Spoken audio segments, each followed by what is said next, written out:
Agramtimirandasya gnananjana shalakaya Chakshurmilitamyena tasme Shri Gurave Namaha.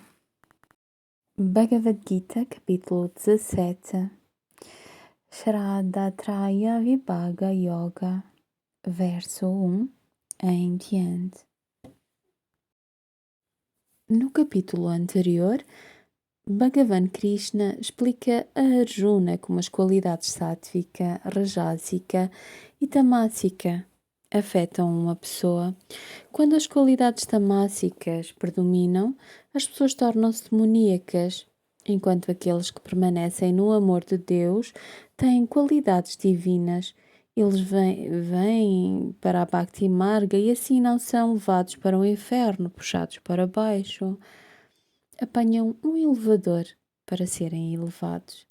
Este capítulo 17, a Shraddhatraya Vibhaga Yoga, é sobre 3 tipos diferentes de fé e a distinção entre eles. Como Bhagavan explicou, há 2 tipos de pessoas. Pessoas que têm qualidades divinas e pessoas que têm qualidades demoníacas. Agora Bhagavan continua a explicar como alcançar essas qualidades.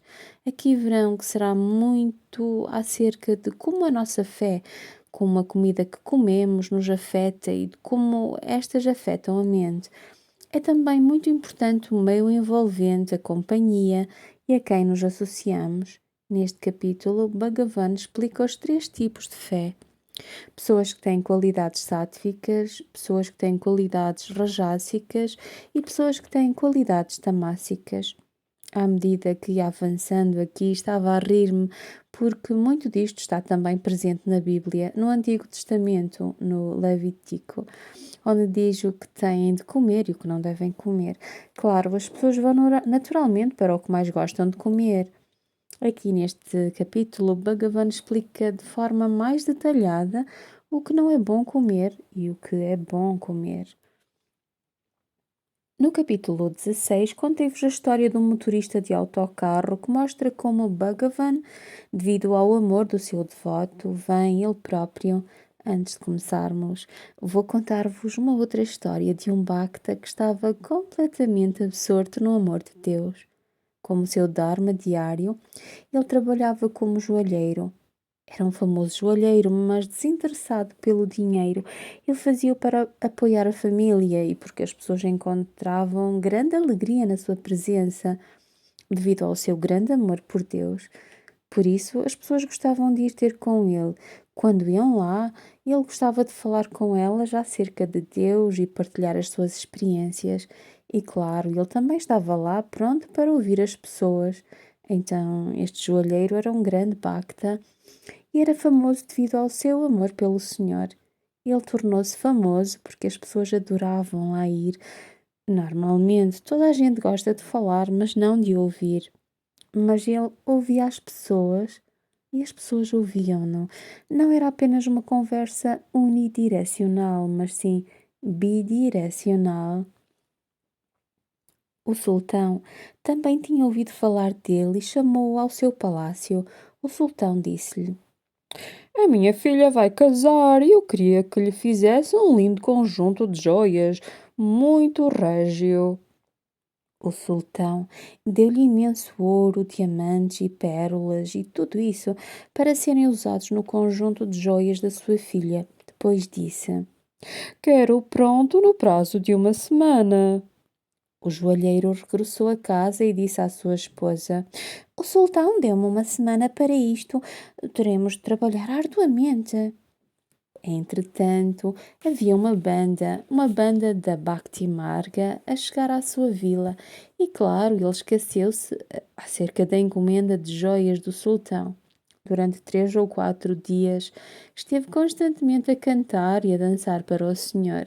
Durante todo esse tempo, ele esteve sempre com esse espírito. Quando o bhajana terminou, depois de 4 dias, ele voltou para casa e disse: "Ups, ai, ai, ai, ai, eu não fiz o conjunto de joias e não consegui terminá-lo em 3 dias. Será terrível." Então foi ter com o sultão e disse-lhe: Meu querido sultão, é impossível que eu faça este conjunto de joias para o casamento da sua filha em 3 dias. E explicou-lhe porquê.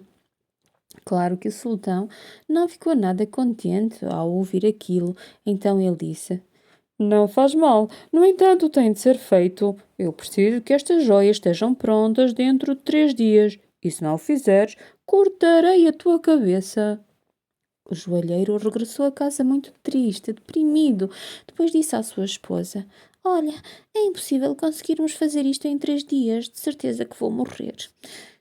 A esposa estava destroçada, contudo o homem tinha uma fé profunda em Panduranga e disse: Está bem, pelo menos como terei apenas estes 3 dias para viver, vivê-los-ei em devoção ao Senhor. Viverei este tempo em entrega, pensando no Senhor. Então ele iniciou Vanaprastha, renunciou a tudo e foi para uma floresta próxima, onde havia um pequeno templo de Krishna. Fazia aí a sua meditação, o seu japa, os seus bhajans, cantando a glória do Senhor. Estava completamente imerso no amor por Deus, enquanto esperava que o sultão o viesse decapitar. Por isso, que maravilha aconteceu?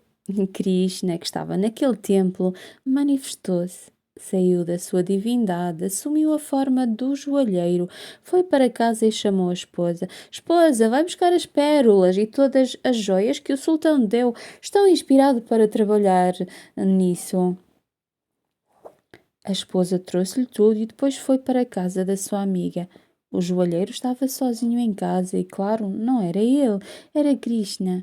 Krishna fez o conjunto de joias em poucos segundos. Zás!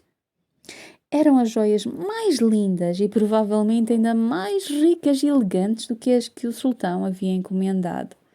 Os diamantes, que já eram grandes, cresceram ainda mais quando Krishna lhes tocou.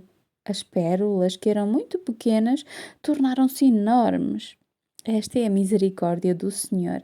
Depois Krishna, disfarçado de joalheiro, foi ter com o sultão e apresentou-lhe o conjunto de joias. O sultão ficou muito chocado e espantado, dizendo: Impressionante! Eu dei-te diamantes mais pequenos e tu devolveste-me estes enormes. Eu dei-te pérolas pequeninas e elas ficaram enormes. Ele estava maravilhado perante a grandeza das joias. Então ele encheu o joalheiro de presentes, que era Krishna disfarçado.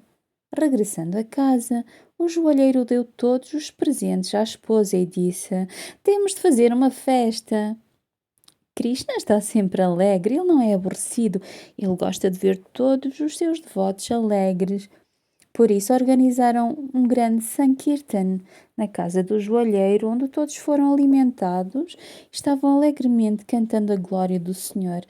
Entretanto, Krishna transformou-se num pequeno rapaz, pegou em algum prasad, alguma comida e doces abençoados e foi para a floresta.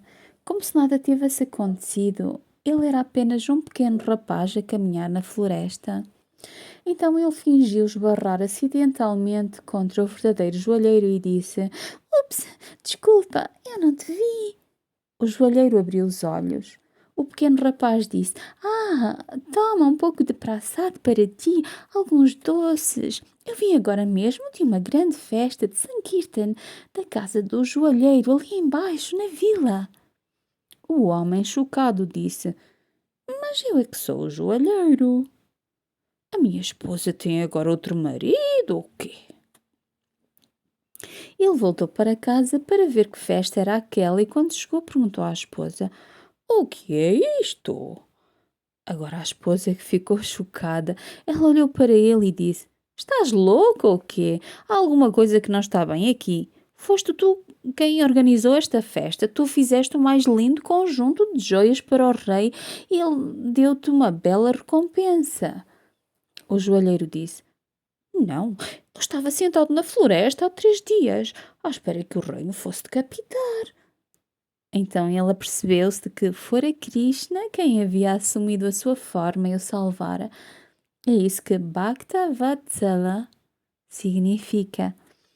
Aquele que olha pelo seu Bhakta, que olha pelo bem-estar daquele que se refugia nele. Ele toma conta daquele que se entrega a ele.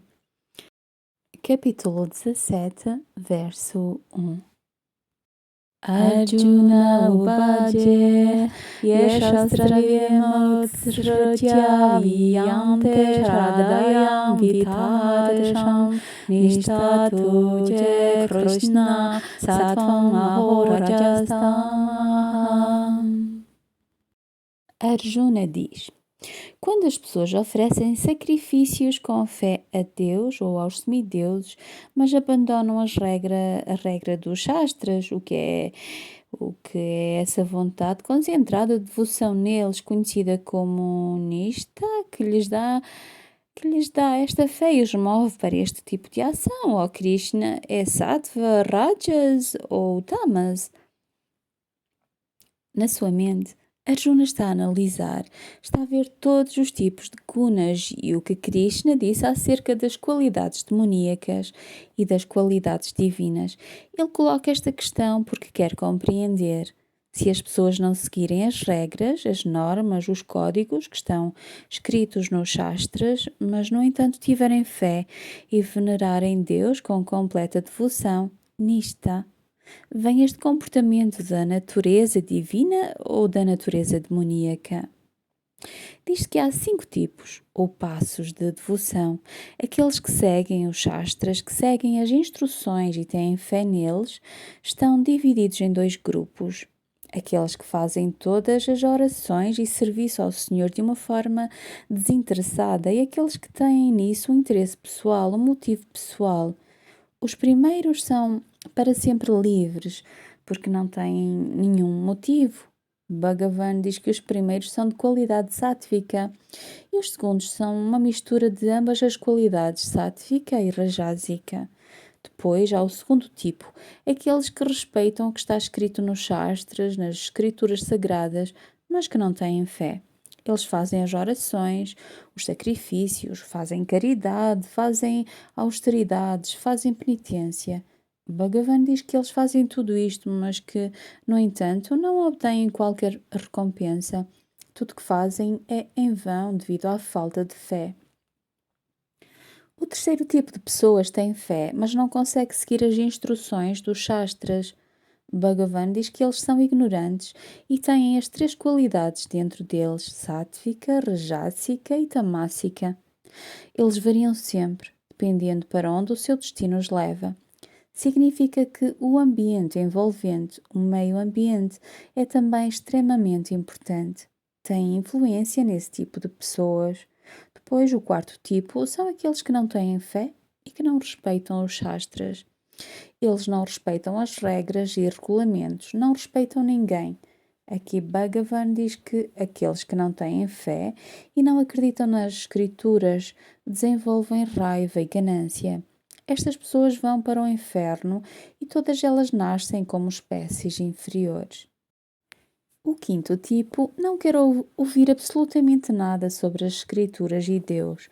No capítulo 16, Bhagavan Krishna dizia acerca destas pessoas que elas usam sempre a sua razão, seguem a sua mente, o que quer que a sua mente lhes diga para fazer, e estão em constante julgamento em relação a todos. São críticas acerca de tudo, não têm fé, não têm devoção, não acreditam em nada, só se importam consigo próprias. Mesmo quando fazem amizade com alguém, é apenas para o seu próprio benefício. O que quer que façam é apenas para o seu próprio benefício. Estas pessoas têm unicamente qualidades tamásicas sombrias. Elas vão para a forma mais grave do inferno e ficam lá por longo tempo. Tal como os cristãos falam sobre o inferno, aqui este é o inferno Sapara, que significa inferno profundo. E lá eles têm todo o tipo de monstros e máquinas, todo o tipo de armas para cozinhar as pessoas e assá-las. No Garuda Purana, explica muito claramente aquilo por que se passa nesse estado.